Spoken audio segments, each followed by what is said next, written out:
Beth Bowles with the University of Florida IFAS Extension here in Escambia County, and one of the purposes of our demonstration garden behind our office is to really show you a lot of different plant groupings. And I'm standing in our ornamental grass bed that has so many different selections of ornamental grasses that do well in our area, so people can come out and look at native grasses and some of our even exotics that offer some real interest to the garden.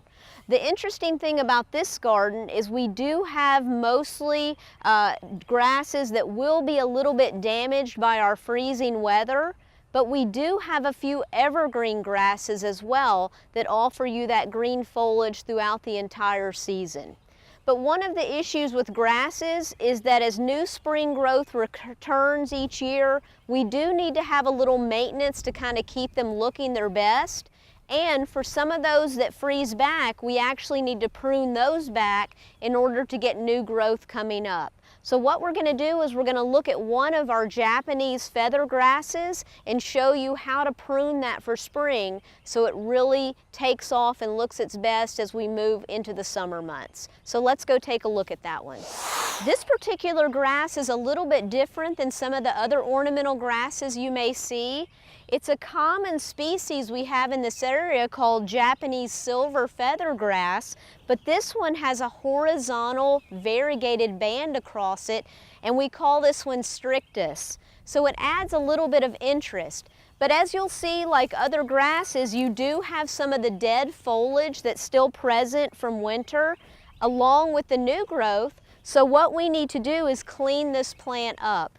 It's not going to hurt it to leave this, but it's just not as attractive as we move into spring and want that fresh plant to come back out. So what I'm going to do, I'm going to manually prune this with a good set of sharp shears. The key is always make your work easier by making sure you have a good sharp blade on that plant. If you prefer to wear gloves, that may be good for you because some of these leaves do have a sharp edge on them. I'm just not one that works well in gloves, so I take my chances. So go ahead and cut this off about a foot from the ground, and you can see how easily this works with a good sharp set of shears. And this is a smaller grass, so it is fairly easy to cut.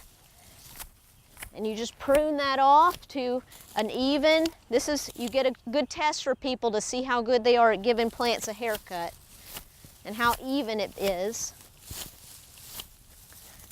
You can pull that out. If you have a partner to help you, that's always good as well.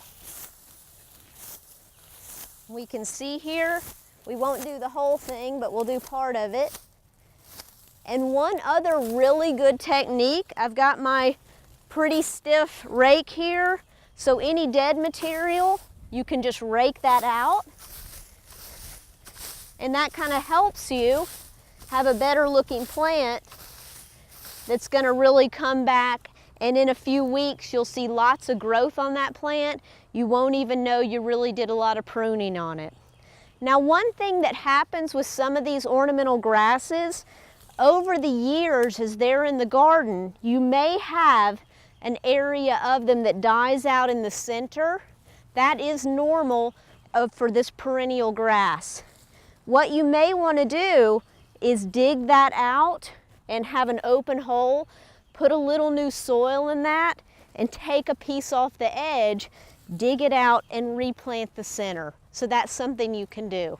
Now let's look at one more grass that's a little bit different to show its pruning technique. Now the good thing about ornamental grasses is that there's not only just green foliage, but there are some selections like this fountain grass called Little Caroline or Princess Caroline, and then there's one called First Night that offer you some purple foliage as the season matures. Now if you look at this right now though, it's not the most attractive grass, and so this is definitely one that has frost damage. The issue is it has some pretty thick canes, so the loppers or the pruners like this may not work as well. You may need something with a blade on it to cut through those, or you may need something with a saw or some loppers to cut through. You can still get through them with this, but it's a lot more work to have to pull that out. But the good thing is you think, well, that really looks ratty. Once you get that cut back to about 1 foot tall, if you look back over here, this is what it's going to look like coming back out. This is the same type plant. And you realize just cleaning out all that dead material, this is a grass, it's going to take off with this warm weather, it's going to get as tall as I am and really have that purple color to the foliage. So this particular one is very dramatic in the landscape.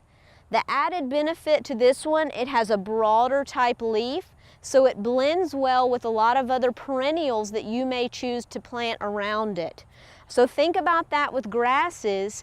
A lot of times with texture, you want to have a texture that's opposing so you just don't look like you have a weedy bed of grasses. Make sure you have the right kind of balance between broad leaves and fine textured leaves. This is one of our favorites though. It really is a showstopper as we move into summer and fall. So consider some of these ornamental grasses like First Night or Princess Caroline, or if you're into more of the natives, think about muley grass or the Fakahatchee grass to add to your landscape. If you need more information about growing ornamental grasses, visit us here at Escambia County Extension or give us a call and we'll be happy to help.